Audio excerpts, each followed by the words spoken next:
Hey everybody, it's Lynn. I didn't want you guys to think I just like fell off the face of the planet.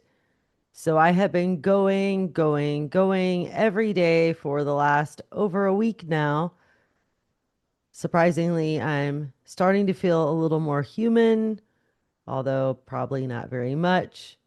It has been still exhausting, like I think I made it very clear in my last video.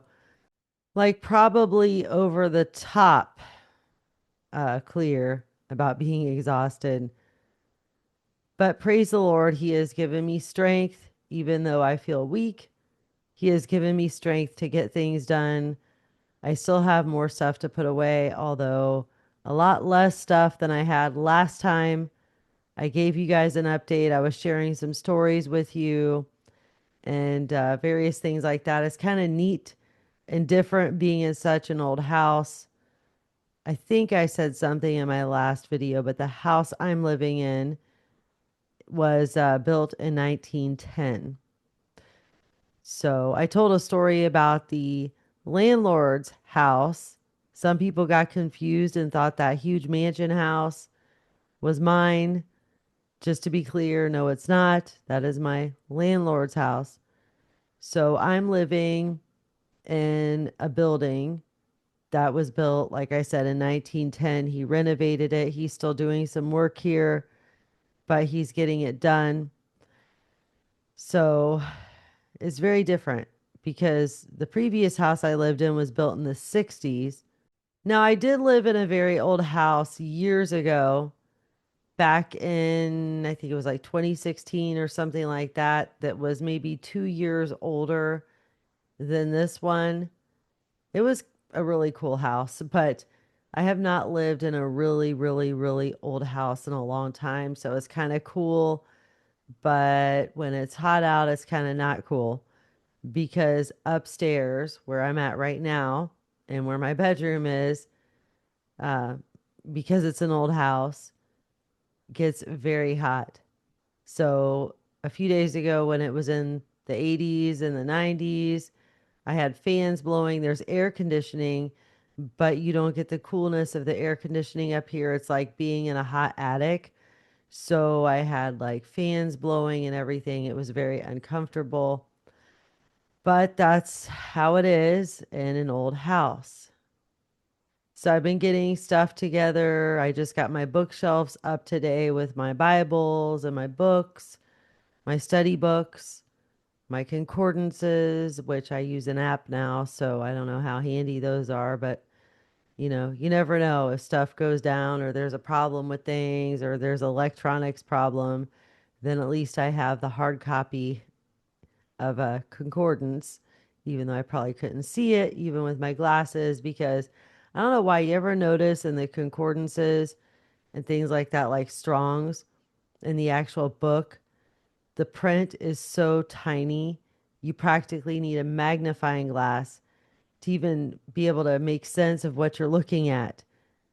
So I've oftentimes thought how much I can research in the Bible when I study the words in such a short amount of time. Whereas if we did not have apps like the little Bible apps, you have Blue Letter Bible, Life Bible, and things like that, where you can study the words and just click on an underlined word or a hyperlinked word, and you can just sit there and study a whole entourage of words in the Bible, like I just said, in a short amount of time. But back in the day, you had to rely on those big Strong's concordances and like the letters are just so tiny. It would literally take like triple, quadruple, probably more than that amount of time just to study even a few words the old fashioned way. So when you think about how easy it is today to study the Bible, and you think about how much more work we had to do in the past, well, we really have no excuse as to why we don't take time out of our busy days to sit down and study the words and find out what they mean. So I just wanted to get on and let you guys know I'm still alive. I haven't like escaped and gone somewhere, gone into hiding, or done anything like that. I'm here, I'm alive, I'm breathing, but I have literally felt, I don't know the best word to use. I have felt like poo for the last over a week. But moving is stressful. Someone made a comment under my last video. They stated something along the lines of that they had always heard that moving was one of the most stressful things in life. It was on that list of the most stressful things. And I would have to concur. It truly is. I think the older we get, the harder it gets. When I was younger, I used to move all the time and it wasn't a big deal. But a big part of that is also the fact that as we get older, we accumulate more stuff and we have more stuff to move. I remember the good old days when I was younger and I maybe had just like a few boxes and that was it. No big deal. But now you have to like literally get like two and three moving trucks, make multiple trips, and you're like, oh my gosh, where did I get all of this stuff? Where did it come from? Why do I have so much garbage? So, I mean, I stood there and asked myself that as I was moving. I'm like, where did I get all this stuff? Where did it all come from? And it's stuff I've just kind of accumulated since I was a lot younger and just, I don't know, I guess maybe I've been a pack rat too much and haven't taken the time to just go through things, donate it to Goodwill or Salvation Army or something, or just throw some stuff away. I just kind of have been so busy doing my thing through life. I haven't taken the time to do that, but I guess I should.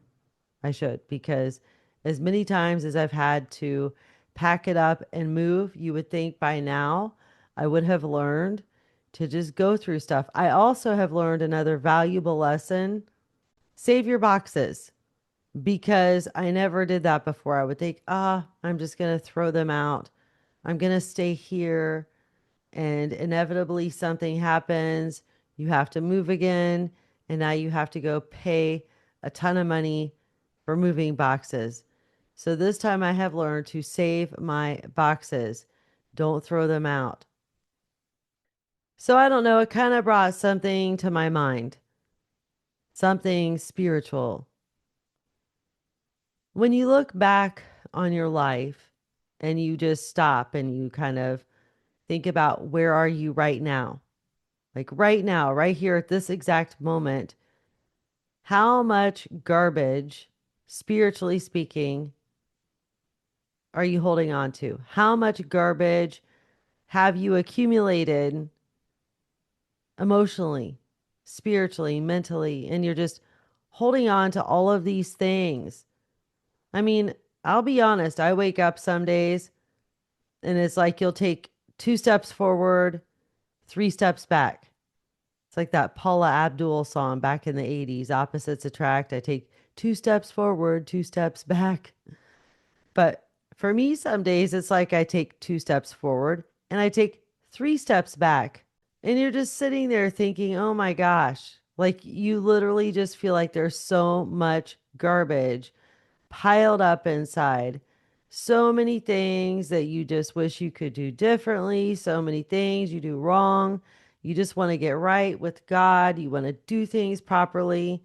You want to just be fully with the Lord. And there's just always stuff that just makes you busy. It takes your time, time stealers. Just things that take up your time, that suck your energy, suck your emotions, sins, and just all sorts of stuff that just piles up and accumulates, just like stuff in your house. You could technically compare the house you're living in to your body in a sense, and you living in your house could be compared to the spirit inside of the body, right? So when we die, we just move out of the house and we go to a different house. But the house we go to is our final house, in which we'll never have to move again. It's a big mouthful I'm saying here, like a lot of stuff, very deep. So when your final day comes and you got to move to the final house, how much stuff have you accumulated? How much stuff inside? Are you right with the Lord? Are you going to make it to be with Him for all of eternity? Well, it depends on how much garbage that you decide to throw away. Are you going to hold on to those things? The Bible refers to it as being clean and white, pure, right? Clean and white, spotless, without blemish. God is not coming for a church who's full of spots and blemishes. Those spots and blemishes would be likened unto all of the garbage that weighs us down, all of the sin and the things that we hang on to, negativity, unforgiveness, bitterness, all sorts of things, you name it. So, how much stuff have you accumulated? How much stuff do you just need to let go of? And when you're going through stuff to throw it away or get rid of it, and spiritually speaking, I don't think we want to donate those things to anyone else. We want to just throw them away. You don't want to give those nasty things inside of yourself to someone else. We have to just destroy it, get rid of it. I know it can be hard when you're cleaning house and you decide, I'm going to get rid of a bunch of stuff. I'm not going to hold on to it anymore. I've got way too much stuff. And you're going through things and you're like, well, I don't really use this, but what if, or just can't really let go of this. Can't really let go of it. Or, oh, it's been in my family forever. I can't seem to let go of this. How many things do you have in your home that you don't even use? And why do we have storage? I mean, I know we have special things like from our children and family stuff, but if you really go through your storage, like stuff that you just kind of pack away and put in the basement or shove in a closet, is it stuff you're ever going to really use or that you need? Again, going back, spiritually speaking, do you really need to hold on to that unforgiveness? Is it really going to do something for you? Is it going to solve a problem? Do you need to hold on to that bitterness? Why do you need to hold on to this? Why do you need to hold on to hatred? Why do you need to hold on to anger? Why do you need to hold on to all of these nasty things that are doing nothing but taking up spiritual space in your heart, pulling you away from God, weighing you down, preventing you from being spotless and clean? So these are some of the things I was kind of thinking about just over the last month, really, as I was throwing things out, getting rid of stuff, and then all the moving. And there was even moments I was like, Lord, why are you doing this to me? Why? Lord, it's just one thing after another. I cannot get a break. Everything just constantly goes wrong. What's up with this? So, I mean, it can be really hard. And I know even too, when I was going through stuff to throw things away, I was like, well, I might need this. Or I don't know if I can get rid of this. But you just have to do it. And that's what we have to do as the church. We have to get rid of those things. There may be sinful things. Maybe there's things that you're involved in, you shouldn't be involved in as a Christian. And it can be really, really emotionally hard just to let go of those things. It can be downright painful, but spiritual house cleaning.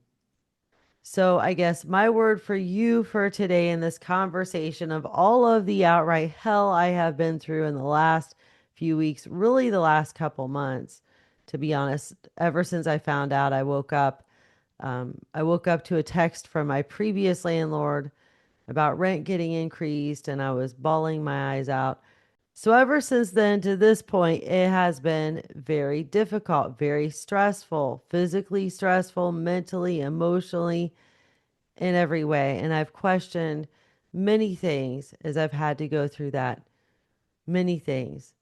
And you know what? Life here on this earth isn't always fair. And the Bible doesn't tell us it's fair. The Bible tells us that we will be persecuted, it tells us we will suffer. It also tells us that God will indeed punish us for our sin.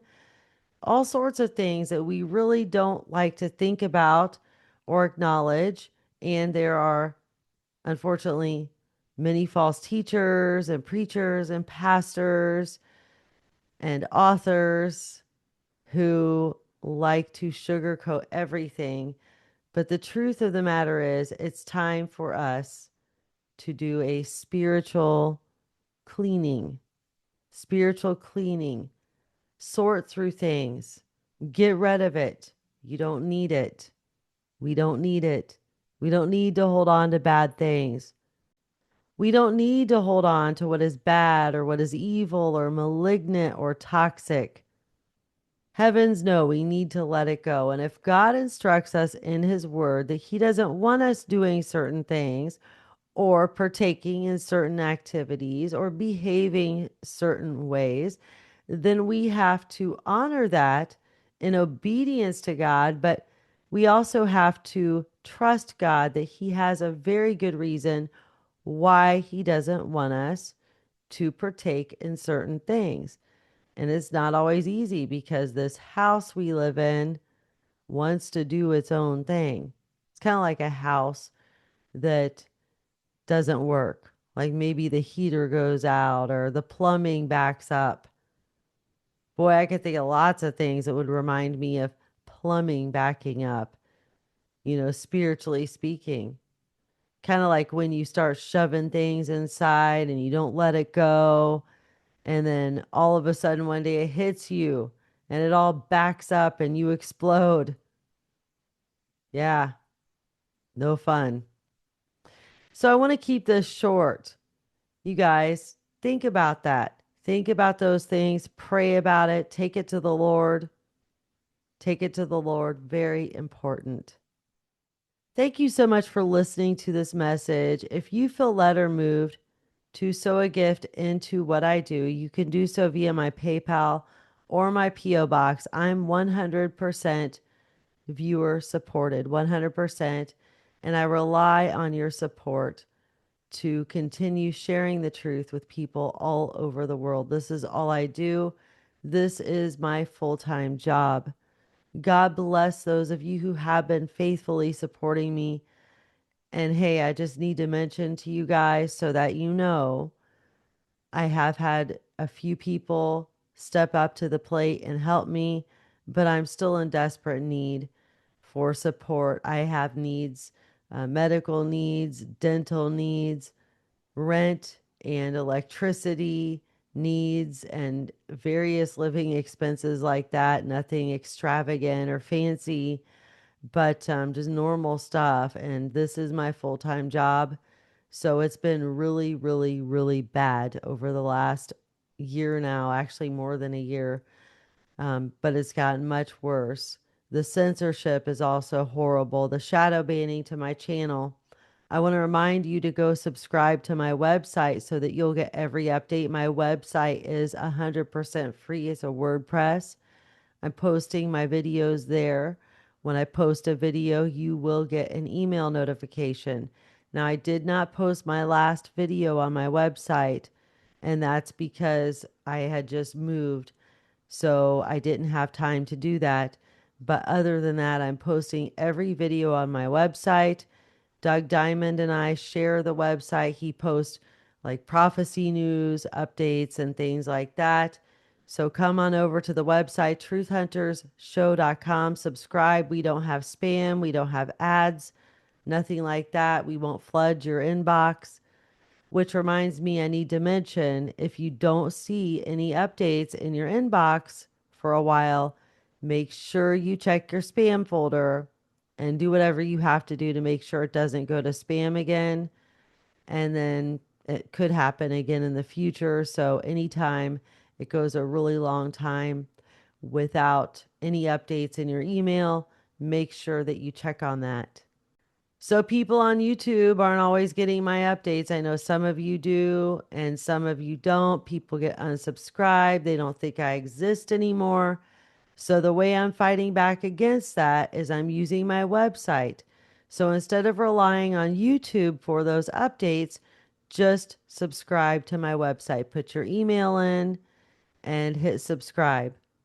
Also, I would much appreciate it if you would take the time to go and like, share, and comment on the posts on the website. That would just be awesome. Again, truthhuntersshow.com.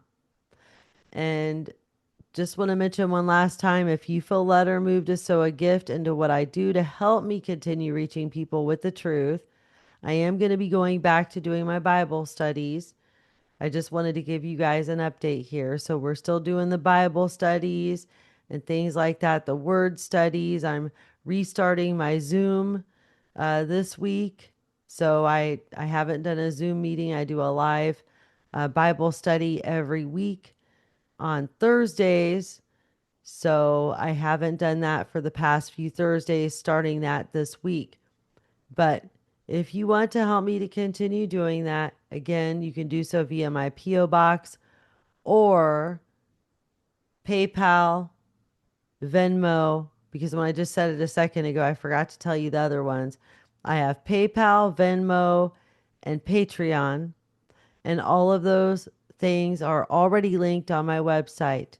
So I rely on your support. Please consider, please pray about it. I am in desperate need. And thank you so much to those of you who are faithfully supporting me. I genuinely appreciate it. God bless all of you.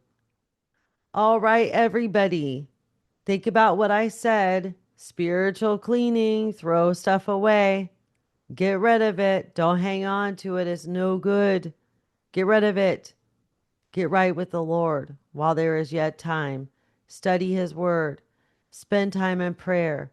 Study the words. Quit relying on authors to teach it to you who want to make money. Quit relying on people who are trying to sell you something, sensationalism. Start studying the words for yourself. Remove everything you've ever learned from your mind. Start over like a child, as if you never even heard of God or Jesus or anything like that, and study it with a fresh set of eyes. We are responsible. The Bible says, work out your own salvation with fear and trembling. We will be accountable. We will be responsible.